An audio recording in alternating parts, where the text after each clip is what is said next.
আগামী বছর সরকারি হজ ৭০% যাতে সরকারি হজ হয় মাননীয় প্রধানমন্ত্রীর অনুশাসন রয়েছে।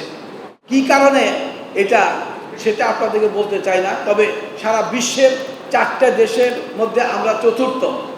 ইন্দোনেশিয়া, ইন্ডিয়া, পাকিস্তান এবং তারপরে আমরা সবাই কিন্তু 80% 90% হজযাত্রী সরকারিভাবে করায়, আর আমরা করাই 5% 10% 90% করে বেসরকারিভাবে।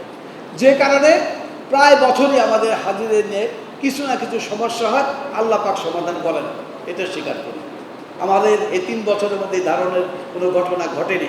তারপরেও আপনাদেরকে বলি যে আমাদের অনেক ঘটনাই ঘটে যেগুলো পর্দার অন্তরালে থাকে, আমাদের সেইগুলোকে ওভারকাম করে আসতে হয়।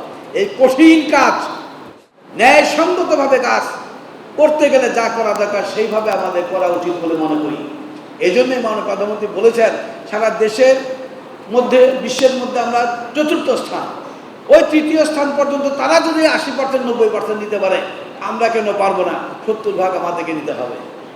আমি মনে করি এই 70% হাজির নেওয়ার ব্যাপারে আমার ইসলামিক ফাউন্ডেশনের শ্রদ্ধেয় ইমাম সাহেব যারা এখানে আছেন, অত্যন্ত আপনারা এলাকার ভিতরে প্রভাবশালী লোক, আপনাদেরকে সবাই মান্য করে, ইজ্জত করে, সম্মান করে, যার যার স্ব এলাকার যত হাজি আগামী বছর যাবে সমস্ত হাজি আপনাদের মাধ্যমে যাক, এটা আমি কামনা করি। প্রতি 44 জনে একজন করে আপনারা যেতে পারবেন।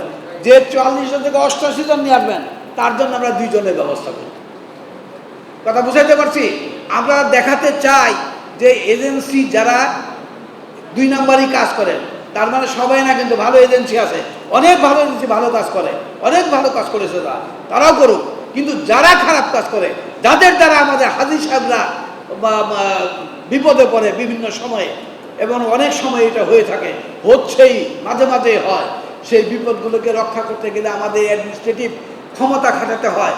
তা আমাদের এত চিন্তা করার দরকার কি? যদি মাননীয় প্রধানমন্ত্রীর নির্দেশ আমরা পালন করতে পারি, আর আপনারা যদি সবাই সহযোগিতা করেন, আমরা আগামী বছর দেখিয়ে দিতে চাই ওদের চাইতে আমরা ভালো কাজ করতে পারি কিনা, ওদের চাইতে খরচ আমরা কমাইতে পারি। সবাই যখন জোয়ারে গা ভাসায়, কেউ কেউ ঘুরে দাঁড়ায়। সময় হারতে শেখালেও কেউ কেউ চ্যালেঞ্জ ছুড়ে দেয়। পক্ষপাতের ভিড়ে আজ থেকে কোনো পক্ষ নয়, খবর হবে নিরপেক্ষ। বানোয়ার তথ্যবাদ, খবর হবে নিখাদ। ভেঙে গুজবের শিখ, খবর হবে নির্ভীক। এলো খবরের কাগজ, নিখাদ, নির্ভীক, নিরপেক্ষ।